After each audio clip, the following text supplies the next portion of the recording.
This is my night parenting after a long 12-hour shift. So I quickly showered before hugging my kids, but I have to hug them afterwards. I don't know what kind of germs I carry on from work, so I'm not taking any chances here. My husband is the sweetest, and for the past few years, after I come home from my 12-hour shifts, he lets the oldest stay awake and he cooks us breakfast. So he always makes us eggs and toast, although I wasn't feeling the toast today. And this is a way to get my older kid, if he didn't eat dinner, to get something kind of healthy in him before he goes to bed for the night, and a good way to bond. He calls it eggs with mommy time, and it's the sweetest. Now it's time for cuddles real quick. Even though I know it's a little bit past his bedtime, I hate coming home so late from work. So we usually chill on the couch, watch a little bit of TV, read some stories. And my husband is the sweetest. He'll bring us snacks because my son sees him pampering me and my daughters as well. My son is like, can I also be pampered as well? Even though I've had a long day, I know my husband's had a longer day because he had to work and take care of the kids in the morning and nighttime, because working 12-hour shifts and commuting over an hour each way, those hours don't give me any time to take them to and from daycare or pick them up. Now, after we watch some TV, we clean up a little bit and we start getting my son's room ready for bedtime. He's obsessed with these Christmas lights. He's been recently afraid of the dark. Oh, and we got a runner. He's trying to escape. Story of our lives every night. We try to settle him a little more.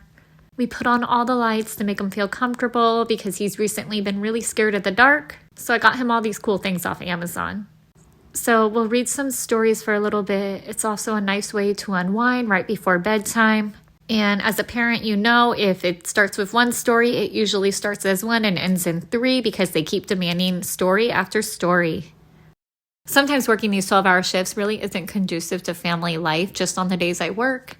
Just because my younger 2 are already asleep by the time I get home, and I'm obviously not going to wake them up.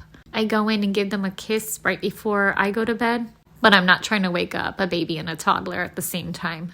And although it's not too much time I get to spend with my older one after work, every minute counts and we make the most of every minute. It really helps me unwind, especially if it's been a rough day at work. So finally, by the right time of like 9:30 or 10, he's ready for bed. Yes, that's late, but we're not going to get these moments back, so I'm going to appreciate and cherish each one. Recently, he's only been going to bed if one of us stays in there for a little bit, so usually my husband volunteers, so I can go snuggle the other ones and finish up cleaning for the night. And it looks like he's out. Maybe both of them. Sometimes my husband falls asleep right next to his bed and I have to wake him up, letting him know the coast is clear, sneak out before he actually wakes up, and that it's time for him to go to bed as well. This is just what an average day after a 12-hour shift looks like. Yes, it's a lot of work, it's hard, but it's so worth it. Even the little bit of time we get to spend with our kids makes even the worst of days the best.